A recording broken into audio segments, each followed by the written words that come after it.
kaya pa. Eh, na-stack up na siya dyan sa gitna.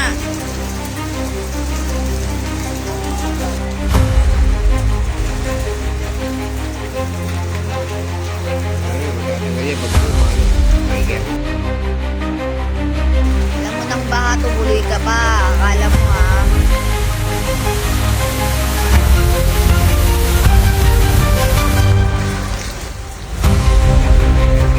Kasi alam mo malalim, nilusong mo eh.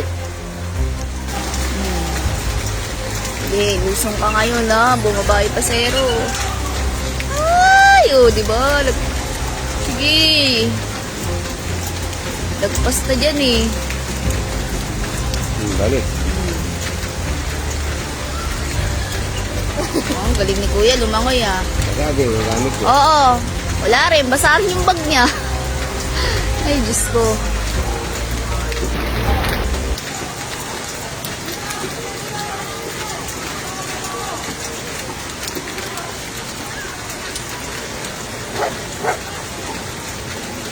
Chay! May bata kaya dun? Bobo ng truck driver.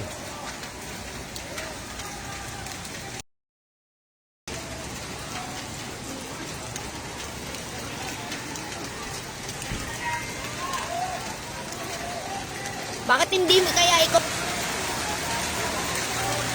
Sinong istribo? Loko-loko ka talaga, Ricky ah. Zoom natin na yun oh.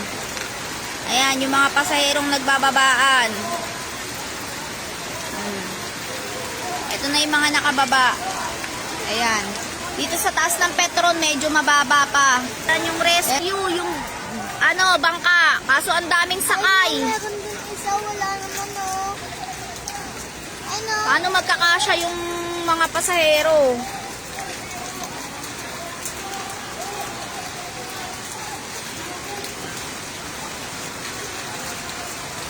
Hindi, mag-live ka muna ng paninda mo.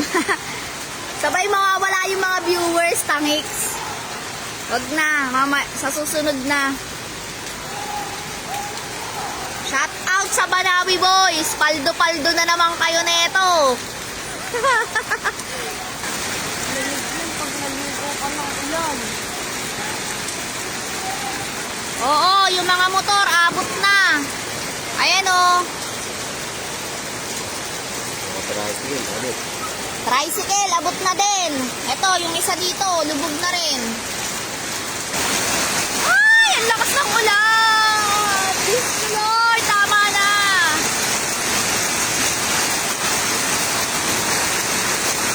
Nilalabanan yung boses ko ng ulan, tangiks. Kaya kailangan lakasan.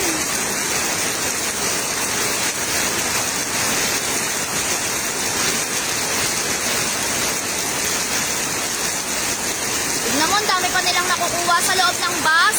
Tapos ito yung mga nakababa. Ayan, tsaka yung nandun sa dulo. Ayan, sa likod. Ayan po. Aray ko. Galit na sila kanina. Binabasag na nila yung salamin ng bus eh. Siraulo kasing driver eh. Pili na yung higaan niya eh. Para mamaya magluluto tayo dyan. Ano mo ni ate? Oo, isang bangka lang yung pumunta. Dito malalaglag pa. Sa first floor sa ibang bahay, oo, abot na.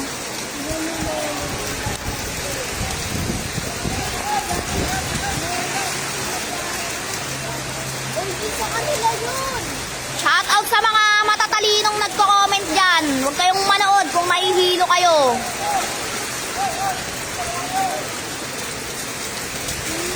Hindi ko kailangan ng comment nyo.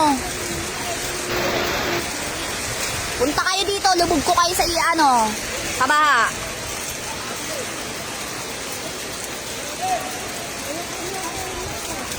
Kaya nga eh, parang kasalanan ko pa eh, no? Ang bobo daw. Talino nito eh. Pag pumunta ka dito, malubog ka sana. Ang talino ang puta.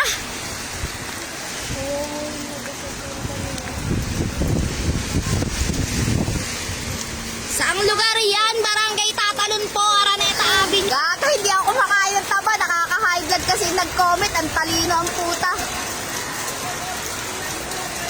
Hindi ko alam anong biyaheng bus to eh.